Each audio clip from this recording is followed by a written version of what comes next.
20 giorni dopo, rimosse le macerie che erano case, scuole, municipio, negozi, i vuoti rimasti sono una sgomenta testimonianza di quali squarci si siano prodotti nel tessuto della vita e dell'economia del Friuli. I problemi della ricostruzione appaiono tanto enormi da dare un senso di sbigottimento. Sarà necessario uno sforzo immenso e l'aiuto di tutti per rimettere in piedi questa regione.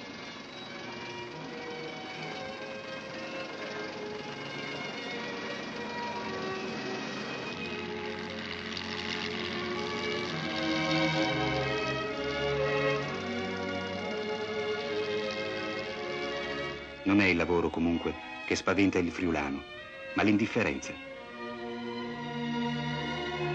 Per conto suo ha già ripreso la fatica d'ogni giorno, badando alla vigna circondata da rovine.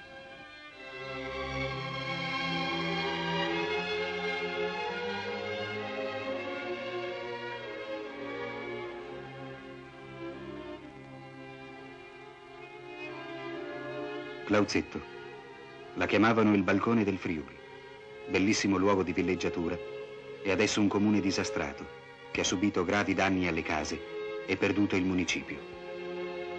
Ora ne ha uno in tenda e da qui si prepara a ricominciare.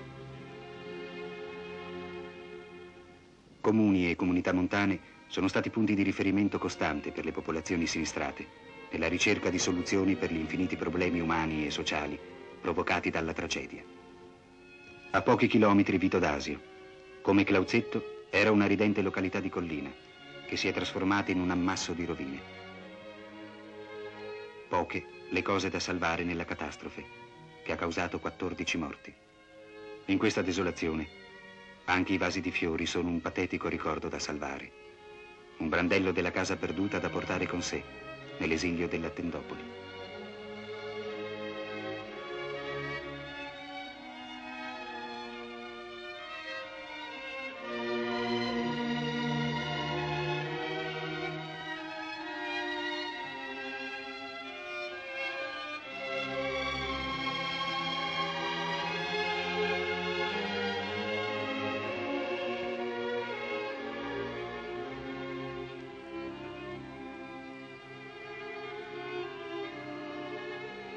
Sequals è tra i 6 comuni della provincia di Pordenone classificati come gravemente danneggiati. In questa provincia i comuni disastrati sono 12, quelli danneggiati 4, per un totale di 22 comuni.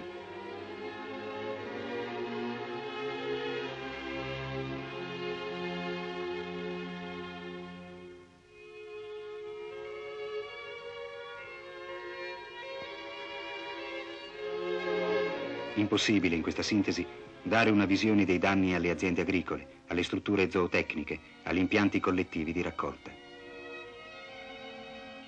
450 miliardi di danni, oltre 18.000 le aziende, le case rurali, le stalle gravemente colpite, possono essere difficilmente rappresentati in qualche minuto di proiezione. Come del resto, non è stato possibile mostrare tutti i 119 comuni sinistrati o le 310 imprese industriali danneggiate ed in gran parte già riattate con incredibile rapidità e che lamentano danni per 200 miliardi.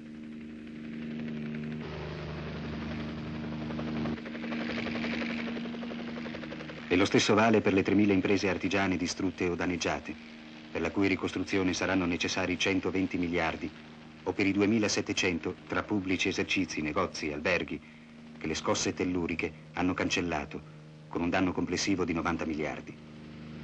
Sono cifre impressionanti e certamente in difetto, dopo le ultime distruzioni di settembre. Nel valutarle, non va dimenticato che il sisma ha ripetutamente sconvolto una superficie di 4.812 km quadrati di territorio, fittamente popolato. Il più esteso terremoto che abbia mai colpito l'Italia. È questo il dato che va tenuto costantemente presente, per comprendere in tutta la sua estrema gravità la catastrofe che ha colpito questa terra. Altrettanto difficile da fare e da rappresentare in tutta la sua estensione il bilancio doloroso e drammatico dei danni, spesso irreparabili e certamente non quantificabili in termini materiali, subiti dal grande patrimonio storico ed artistico del Friuli. Moltissime opere d'arte e monumenti insigni sono scomparsi per sempre.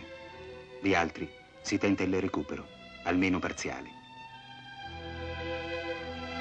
Ma il segno lasciato dalla violenza terribile delle scosse che si sono susseguite, devastando con un crescendo drammatico ciò che le prime avevano risparmiato, sarà doloroso e profondo, perché inciderà su quel prezioso patrimonio culturale che è alla radice di ogni civiltà e che le conferisce la sua inconfondibile identità.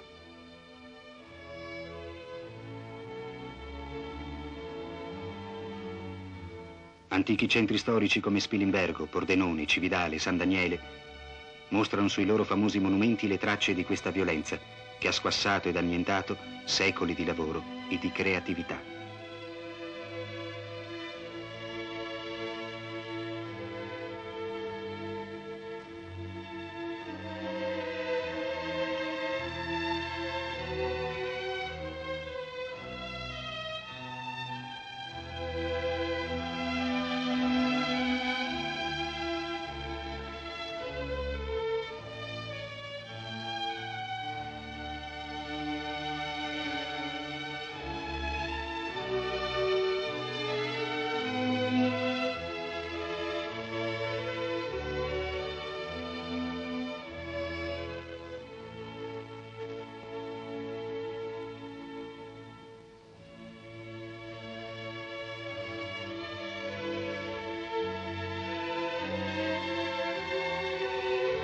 Quasi tutti gli orologi delle torri e dei campanili del Friuli si sono fermati su quell'ora terribile in cui la terra ha sussultato per la prima volta con furia inaudita e si è spaccata, seminando ovunque lutti e rovine.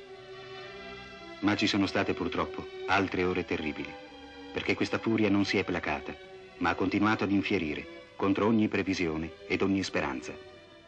Al 6 maggio i sopravvissuti rimasero vicini ai loro paesi distrutti, alle loro case scomparse, sopportando per mesi la dura vita delle tendopoli, con la disperata volontà di cominciare subito la ricostruzione.